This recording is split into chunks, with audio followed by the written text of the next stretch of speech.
सदगुरु जोगी पीर धाम से समझेंगे गुरु का प्रवचन सुनने वाले, जो ज्ञान सुनने वाले 6 तरह के लोग, जिसमें 3 तो उच्च श्रेणी के होते हैं, 3 निम्न श्रेणी के होते हैं। उतना उतना ही फल उनको मिलता है। उच्च श्रेणी में आते हैं हंस, पपीहा और तोता। निम्न श्रेणी में आते हैं बैल, भेड़िया और ऊंट। अब इसको समझेंगे कि हम ईमानदारी से हम ऊंट हैं, कि हम बैल हैं, कि हम पपी हैं, कि हम हंस हैं। वो खुद अपनी कैटेगरी खुद सिलेक्ट करोगे कि मैं कौन हूँ। जब मैं कीर्तन भजन सत्संग में जाता हूँ तो शास्त्र ग्रंथ पंथ मुझे क्या कहते हैं। तो गुरु जब प्रवचन दे हर जी बसे संत की रचना, तो भगवान साक्षात उनमें भगत रूप में अपने वो बोलते हैं। उनकी वाणी सुनने से अनंत पाप नष्ट होते हैं। प्रारब्ध बहुत दिन दुगनी रात चुगनी स्पीड से बढ़ती है। हर सवाल का जवाब उनके प्रवचनों से हमें मिल जाता है। और जिस दिन हमारी पीछे सात्विक गुण लगा, पुण्य उदय है, और उस दिन के जो हमने ऊपर से प्रवचन सुन लिया, इतना अच्छा पीछे हमारे पुण्य उदय हुए होते, सात्विक गुण था, तो उस दिन का प्रवचन हमारी प्रारब्ध को बहुत बड़ा एक जंप दे देता है, जिससे हमारी पात्रता, शरणागति, प्रेम, उनकी करीबी, ये हमें एकदम से जंप करके मिल जाती है। क्योंकि हम लगातार सुनते जा रहे हैं, पर किसी वक्त हमें हमारी इंटरेस्ट, रुचि सात्विक, तामस, राजस ये घूमती रहती है। तो जब भूमि बंजर होगी, उसमें बीज डालोगे, रिजल्ट नहीं हुआ। अब भूमि भी उस वक्त तो बजा हुआ है और प्लस प्रवचन भी मिल गया, तो अब वो पेड़ बनेगा, फलीभूत होगा। इसलिए हमेशा रोज हर वक्त बार बार प्रवचन सुनना चाहिए। कौन सा प्रवचन तुम्हारी जिंदगी में क्या चमत्कार कर दे, करिश्मा कर दे, उसके फायदे ही फायदे। पर 6 तरह के लोग जो प्रवचन सुनते हैं, जो अपने आप को सत्संगी कहते हैं। 3 जो उच्च श्रेणी में है, सबसे बढ़िया उसमें होता है पपीहा।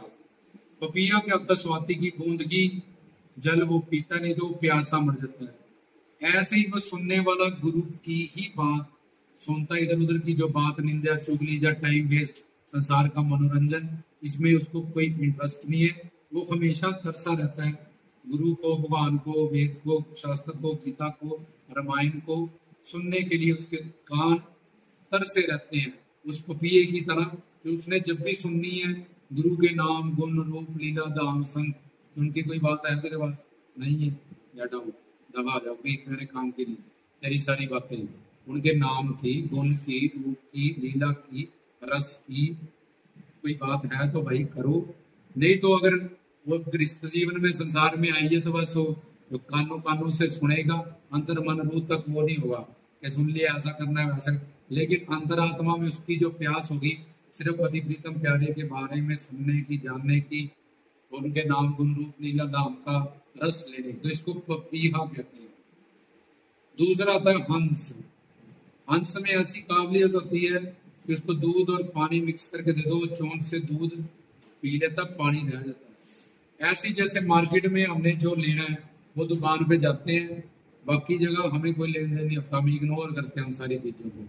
ऐसी जहां जहां काम की बात हो रही है, संतों, प्रवचनों की, गुरुजनों की, जीवन के कल्याण की, उन बातों को, अब वो संसार में रह रहे, संसार में हर तरह का बंदा है और हर तरह की बात संसार में होती है। तुम अच्छे भी हो तब भी तुम्हें डिफरेंट डिफरेंट, जब किसी का अंगूठा किसी से नहीं मिलता तो किसी की सोच और विचार भी किसी से नहीं मिलेंगे।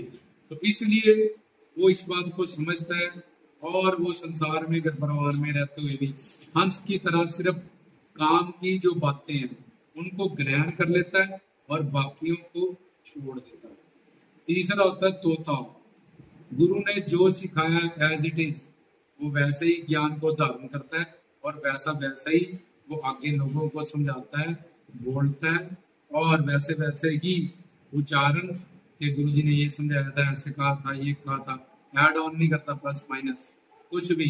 तो वो जो गुरु से सीखता है अपने जीवन में भी धारण करता है और लोगों को भी आगे जाके भी सिखाता है। ऐसे मत करो। उन्होंने इस टॉपिक में, इस प्रवचन में इस तरह से समझाया, वैसे समझाया, बड़ी आसानी से कोई अनपढ़ भी समझ सकता है। जो गीता, रामायण, ग्रंथ, पंथ, मानव बुद्धि से परे उनका जो निचोड़ है वो संसारी उदाहरणों से, तत्व ज्ञान के माध्यम से समझा रहे हैं। बहुत अच्छा ये मानव चोला मिला है, गुरु जी मिले हैं, सत्संग मिला है, ये अवसर पता नहीं फिर कब मिलेगा कि नहीं मिलेगा, और फायदे ही फायदे हैं इसके, कोई नुकसान तो है नहीं। तो ये तो तीन है उच्च श्रेणी के अच्छे सत्संगी, और तीन है नीचे, उसमें से एक है बैल। बैल को अगर नीम दे दो वो भी खा जाता है, मीठी चीज दे दो वो भी खा जाता है। तो ऐसा होता है, कान से निंदा चुगली परदोष ये सब बातें भी सुनता रहा, एक से गुरु का प्रवचन सत्संग तत्व ज्ञान बेटे चौकी ये भी सुनता रहे। इधर थोड़ा सोनी गुफा बहा दिया बाबा, इधर सुना मेरी बहू तो ऐसे करती है, सुबह ही निकल जाती है, गाना नहीं जाती, मेरी सास तो ऐसे करती है, मेरा पति तो ऐसे। इधर से कीर्तन सुनता जा रहा है, इधर से जैसे वो बैल चाहे नीम खिलाओ चाहे वो खिलाओ, उसमें जीरो रिजल्ट होता है, जितना आगे चला उतना पीछे है। एक कपड़े को साफ पानी से धोया गंदे से धोया, आफ्टर दैट कोई रिजल्ट नहीं होगा, it will remains the same, उसका वही पोजीशन रहेगा, लेकिन वो सत्संग में बैठा रहता है, इसलिए उस पर कृपा नहीं होती, जोड़ी नहीं बनती, क्योंकि प्लस नहीं होता उसके। तो अगला ये तो है बैल, अगला है ऊंट। वो सिर्फ ये देखता है, वाह कितना सुंदर मंदिर है, कितने सुंदर वस्त्र पहने हैं, वह कीर्तन भजन सत्संग से कोई लेन देन नहीं। वहां कोई प्रवचन हो रहा है कि नहीं बहुत बड़ी दरगाह है जी, वहां जाओ जी, द्वारका में ये है जी, वृंदावन में ये है जी, फलानी जगह ये है। वो बार बार मंदिरों का कि यहाँ बहुत पैसा लगा है, यहाँ बहुत वो लगा है, तो यहाँ का भगवान बड़े सिद्ध होंगे जो अपने मंदिर में है, लड्डू गोपाल जो भगवान वो तो ऐसे ही है, जहाँ हमारे मोहल्ले के मंदिर में है वो तो ऐसे। तो बाहर की ठाट बाट देखो जी, उसका कोट नया आया है, वो देखो जी क्या सूट पहन के आई है, प्लाजो सूट आ गया ये, अब ये आ गया, अब ये लाल रंग बिरंगे बाल करके आ गई है। तो वो इन्हीं सब चीजों को भजन कीर्तन सत्संग में बैठ के देखता है, उसको कीर्तन से सत्संग से प्रवचन से कोई मतलब नहीं है, तो वहाँ वो ये सब चीजें देखने जाता है। तो इसका तो क्या कल्याण होगा बेचारे का, इसने सत्संग कीर्तन भजन से कोई लेन देन ही नहीं है। और तीसरा इससे भी खतरनाक है, उसको कहते हैं भेड़िया। वो घर से जब जाता है सत्संग प्रवचन कीर्तन में, तो ये कसम खा के जाता है कि मुझे कसम है मेरे माँ बाप की, वेद शास्त्रों ग्रंथों पंथों की, ना ही मैंने प्रवचन में कोई एक शब्द सुनना है, और जिसके पास मैं बैठूंगा उसको भी नहीं मैंने सुनने देना।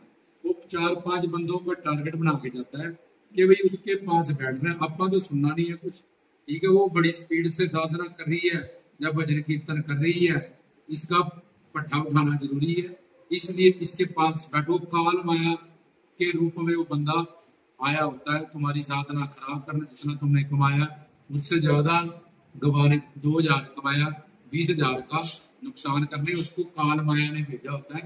तो शपथ लेके आया होता है कि ना मैं कीर्तन प्रवचन सत्संग सुनूंगा ही, एक ही शब्द, और ना जो मेरे पास बैठेगा, जब मैं जिनके पास बैठूंगा उनको भी नहीं सुनने दूंगा। अपनी भी कोई इज्जत है।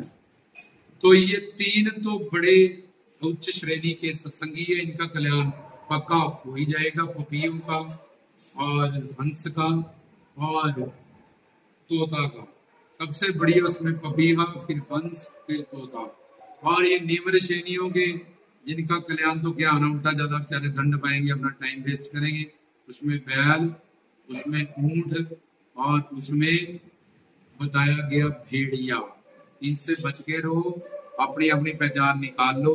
और ये भी देखो कि तुम जिनके साथ बैठ के कीर्तन चौकियों में बैठे होते हो, वो भेड़ी है, ऊंट है, हंस है, पपी है, क्योंकि जैसी संगत वैसी रंगत, वैसा और आ जाएगा, वैसी वाइब्रेशन। तुम कितना भी करना चाहो तुम्हें छेड़ता रहेगा, बताना जी चुन्नी किन्ने की है, ये बताना, वो देखो जी वो देखो। अब तुम तो बेचारे अच्छे मूड में गए हो, लेकिन वो तुम्हारा सत्यानाश करने आया हुआ है। इसलिए सत्संगी जब गेट से जाओ सत्संग कीर्तन देखो पहले कि भेड़िए कहाँ बैठे हैं और ऊंट कहाँ बैठे हैं, और वो तो देखो ये भेड़िए वाली बात कर रहा है, उड़ के इधर उधर हो जाओ।